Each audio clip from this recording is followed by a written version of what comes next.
Hi, എല്ലാവർക്കും സുഖമെന്ന് വിശ്വസിക്കുന്നു. ഇന്ന് വന്നിട്ടുള്ളൊരു ടോപ്പിക് എന്ന് വെച്ചാൽ കുറച്ച് റിക്വസ്റ്റ് വന്ന ടോപ്പിക്സ് ആണ്. അതായത് എയർ ഫ്രയർ ഇപ്പോൾ വളരെ ട്രെൻഡിങ് ആയിട്ട് നമ്മൾ സോഷ്യൽ മീഡിയ നോക്കിക്കഴിഞ്ഞാലും ഒക്കെ വന്നിട്ടുള്ളൊരു വളരെ ട്രെൻഡിങ് ആണ്. ഒരുപാട് കമ്പനികളുടെ എയർ ഫ്രയേഴ്സ് ഇറങ്ങുന്നുണ്ട്. മൈക്രോ ഓവൻ നമ്മൾ ഉപയോഗിക്കുന്നുണ്ട്, പക്ഷെ അതിൽ നിന്ന് വ്യത്യസ്തമായി കുറച്ചുകൂടി കിച്ചണിൽ നമുക്ക് യൂസ്ഫുൾ ആകുന്ന രീതിയിൽ സ്നാക്സുകൾ ഉണ്ടാക്കുന്നതിനും കുക്കിങ്ങിന് ടൈം ലാഭിക്കുന്നതിനും ഒക്കെ വേണ്ടി ഇന്ന് ഉപയോഗിക്കുന്ന ഒന്നാണ് എയർ ഫ്രയർ.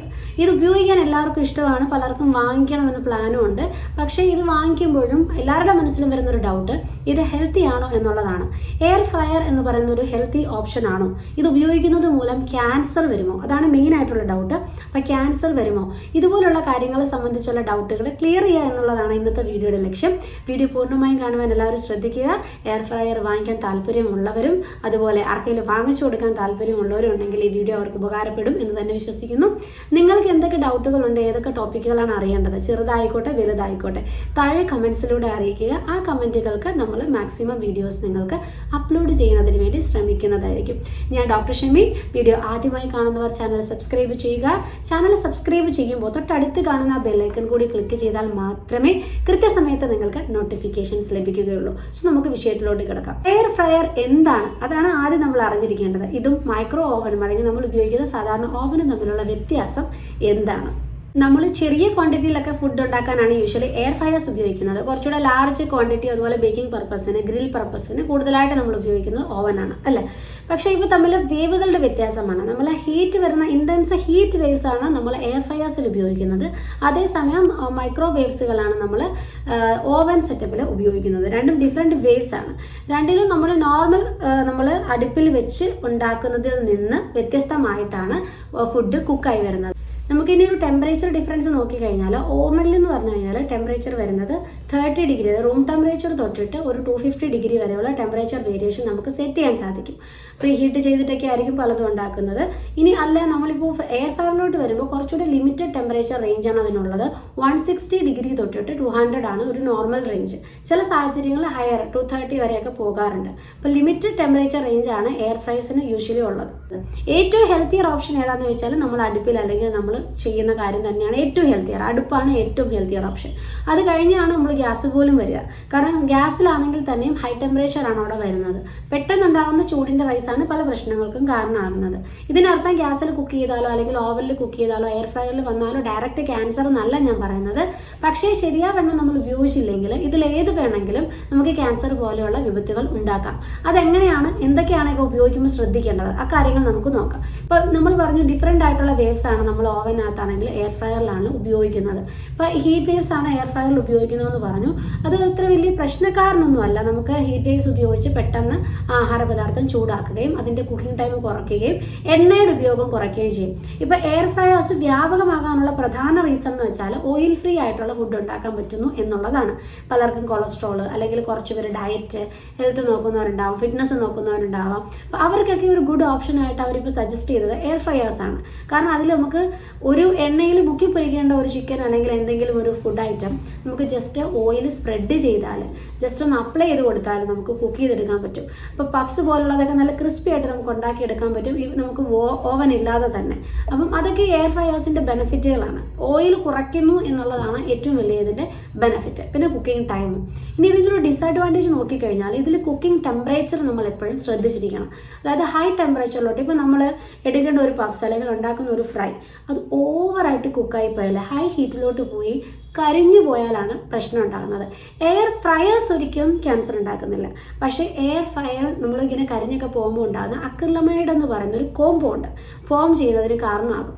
ആ കോമ്പൗണ്ട് ക്യാൻസർ കോസിംഗ് ആണ്. അപ്പോൾ ഈ കോമ്പൗണ്ട് നമ്മളിപ്പോൾ എയർ ഫ്രയേഴ്സിൽ മാത്രമല്ല, നമ്മൾ ഓവനിലിട്ട് കരിച്ചാലോ അല്ലെങ്കിൽ ഇവൻ നമ്മൾ ഗ്യാസ് സ്റ്റൗവിൽ വെച്ച് തവയിൽ നമ്മൾ ഫ്രൈ ചെയ്യുമ്പോൾ ഓവറായിട്ട് കരിഞ്ഞു പോയാൽ, ഒരു മീൻ പൊരിക്കുമ്പോഴോ അല്ലെങ്കിൽ എന്തെങ്കിലും നമ്മൾ ഫ്രൈ ചെയ്യുമ്പോൾ അത് കരിഞ്ഞു പോയാലും ഈ നോൺ സ്റ്റിക്ക് തവയിൽ നിന്ന് പോലും ഈ സെയിം കോമ്പൗണ്ട് ഉണ്ടാകാം. അപ്പം റിസ്ക് ഫാക്ടർ ഏകദേശം എല്ലായിടത്തും ഓൾമോസ്റ്റ് സെയിം ആണ്. ഇവിടെ എല്ലായിടത്തും നോക്കേണ്ടത് കുക്കിംഗ് ടെമ്പറേച്ചറാണ്. ഒരുപാട് കരിഞ്ഞു പോകാതിരിക്കുക. ഇപ്പോൾ എയർ ഫ്രയറിലാണെങ്കിൽ കൃത്യമായ കറക്റ്റ് ഒരു കുക്കിംഗ് ടൈം പാലിച്ച് അധികം കരിക്കാതെ നമ്മൾ ഫുഡ് എടുത്തിട്ടുണ്ടെങ്കിൽ നമുക്ക് പ്രശ്നമുള്ളതൊന്നും അല്ല. നമ്മൾ ഒരുപാട് പ്രൊമോട്ട് ചെയ്യല്ല എയർ ഫ്രയേഴ്സിനെ, പക്ഷേ നിങ്ങൾ പേടിക്കുന്നത് പോലെയുള്ള അത്രയും വലിയൊരു വിപത്തുകളൊന്നുമില്ല. ഏറ്റവും ഹെൽത്തിയർ വേഷൻ വീണ്ടും ഞാൻ പറയുന്നു, അടുപ്പിൽ ചെയ്യുന്നതാണ്. ഗ്യാസ് സ്റ്റവ് അല്ല, അടുപ്പിൽ ചെയ്യുന്നതാണ് ഏറ്റവും ഹെൽത്തിയർ ഓപ്ഷൻ. അത് കഴിഞ്ഞിട്ടാണ് ഈ ഓപ്ഷൻസ് എല്ലാം വരുന്നത്. പിന്നെ ഓവനിലാണെങ്കിലും ഓവൻ സെറ്റപ്പിലാണെങ്കിലും ഒക്കെ നമ്മൾ നോക്കേണ്ടതും ഈ വേവ് മൂലം നമുക്ക് ഡയറക്റ്റ് ഒരു പ്രശ്നം വരുന്നില്ല. പിന്നെ ഫ്രിഡ്ജിൽ നിന്ന് എടുത്ത സാധനങ്ങൾ, ഇപ്പോൾ ഒരു ലോ ടെമ്പറേച്ചറിൽ ഇരുന്ന സാധനങ്ങൾ നമ്മൾ പെട്ടെന്ന് എടുത്ത് ഓവനിൽ ചൂടാക്കുവോ അല്ലെങ്കിൽ എയർ ഫ്രയറിൽ വെക്കുവോ ഒക്കെ ചെയ്യുന്നത് അൺഹെൽത്തി ഓപ്ഷൻ തന്നെയാണ്. റൂം ടെമ്പറേച്ചറിലോട്ട് വന്നിട്ട് മാത്രമേ ഉള്ളൂ അവ നമ്മൾ ചൂടാക്കാൻ ശ്രമിക്കാൻ പാടുള്ളൂ. അപ്പോൾ പെട്ടെന്ന് ഈ ടെമ്പറേച്ചർ കൂടി പെട്ടെന്ന് അത് കുറച്ചു, അങ്ങനെയുള്ള ടെമ്പറേച്ചർ വേരിയേഷൻസ് പലപ്പോഴും ബാക്ടീരിയൽ ഗ്രോത്തിനെയും അതുപോലുള്ള സൂക്ഷ്മജീവികൾ കൂടുതൽ സംഭവിക്കുന്നതിനും ഫുഡ് പോയ്സണിങ് ഉണ്ടാകുന്നതിനൊക്കെ റീസൺ ആവാറുണ്ട്. ഈ ക്യാൻസറിൻ്റെ പിന്നിലെ കാരണം എന്ന് വെച്ചാൽ അക്രിലമൈഡ് കോമ്പൗണ്ട് ആണ്. അത് എയർ ഫ്രയറിൽ മാത്രമല്ല നമ്മൾ ഉപയോഗിക്കുന്ന മിക്ക യൂട്ടൻസിൽസിലും ഹൈ ഹീറ്റിലോട്ട് പോയി കഴിഞ്ഞാൽ ഉണ്ടാകാൻ സാധ്യതയുള്ളതാണ്. അത് നമ്മൾ ചെയ്യുമ്പോൾ ശ്രദ്ധിക്കേണ്ട കാര്യമാണ്. അങ്ങനെ ഒന്ന് ശ്രദ്ധിച്ചു കഴിഞ്ഞാൽ നിങ്ങൾക്ക് എയർ ഫ്രയർ യൂസ് ചെയ്യുന്നതുകൊണ്ട് വേറെ പ്രശ്നങ്ങളൊന്നുമില്ല. നമ്മൾ എയർ ഫ്രയർ എടുത്താലും അല്ലെങ്കിൽ നമ്മൾ ഓവൻ എടുത്താലും രണ്ടിലും എന്താണ് വേവ്സ് ആണ് പ്രൊഡ്യൂസ് ചെയ്യുന്നത്.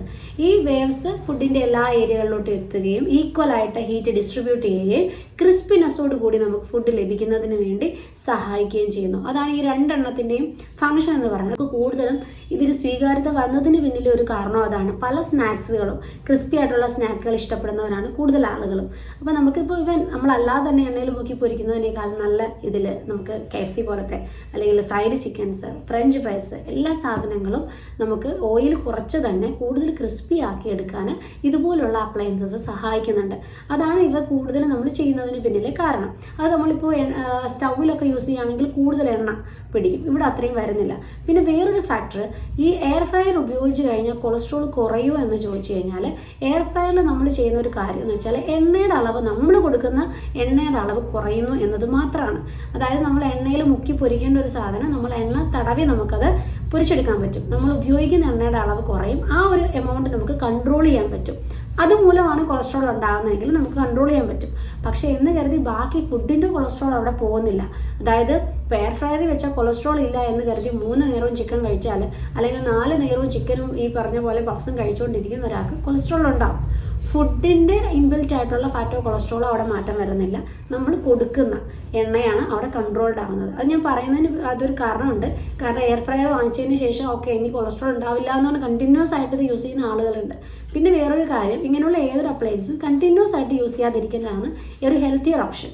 നമുക്ക് വൺസ് ഇൻ എ വൈൽ ഉപയോഗിക്കുന്നതുകൊണ്ട് പ്രശ്നമില്ല, പക്ഷേ കണ്ടിന്യൂസ് ആയിട്ട് ഇതുപോലുള്ളത് ഉപയോഗിക്കാതിരിക്കൽ ബെറ്ററാണ്. പിന്നെ ഓരോരുത്തരുടെയും ചോയ്സാണ്. എന്നാലും ഞാൻ പറഞ്ഞോളൂ, ബെറ്റർ ഓപ്ഷൻ എന്ന് വെച്ചാൽ നമ്മൾ അത്രയും ഒരു അനിവാര്യ ഘട്ടങ്ങളിൽ ഉപയോഗിക്കും. ഓവനാണോ എയർ ഫ്രയർ ആണോ നല്ലതെന്ന് ചോദിച്ചാൽ നമുക്ക് ഡീപ് ഫ്രൈ ചെയ്തെടുക്കേണ്ട ഫുഡുകൾ നമുക്ക് അത്രയും ഡീപ് ഫ്രൈ ചെയ്യാതെ ലെസ് ഓയിൽ ഉണ്ടാക്കാൻ എയർ ഫ്രയർ സഹായിക്കും. അപ്പോൾ ഒരു ഓയിൽ കൺസംഷൻ നോക്കുകയാണെന്നുണ്ടെങ്കിൽ എയർ ഫ്രയർ ഒരു ഹെൽത്തി ഓപ്ഷനായിട്ട് നമുക്ക് തോന്നാം. പക്ഷേ ഇനി ന്യൂട്രിയൻ്റ് ക്വാളിറ്റിയാണ് നോക്കുന്നതെങ്കിൽ മൈക്രോ ഓവനിലാണ് കൂടുതലും ന്യൂട്രിയൻസ് ആ ഫുഡിൻ്റെ പ്രിസർവ് ചെയ്ത് നമുക്ക് കഴിക്കാൻ പറ്റുന്നത്. അപ്പോൾ ന്യൂട്രിയൻ്റ് ഒരു ബെനിഫിറ്റ് നോക്കുമ്പോൾ എയർ ഫ്രയറിനേക്കാളും കുറച്ചുകൂടെ നല്ലത് ഓവനാണ് നമുക്ക് പറയേണ്ടതായിട്ട് വരും. സോ ഇത്രയും കാര്യങ്ങളൊക്കെയാണ് എയർ ഫ്രയറിനെ പറ്റിയും അതുപോലെ തന്നെ നമുക്ക് ഓവനെ പറ്റിയും അറിഞ്ഞിരിക്കേണ്ടത്. സോ വീഡിയോ എല്ലാവർക്കും ഉപയോഗപ്രദമായി എന്ന് തന്നെ വിചാരിക്കുന്നു. മറ്റൊരു വീഡിയോയിലൂടെ കാണും വരെ ബൈ.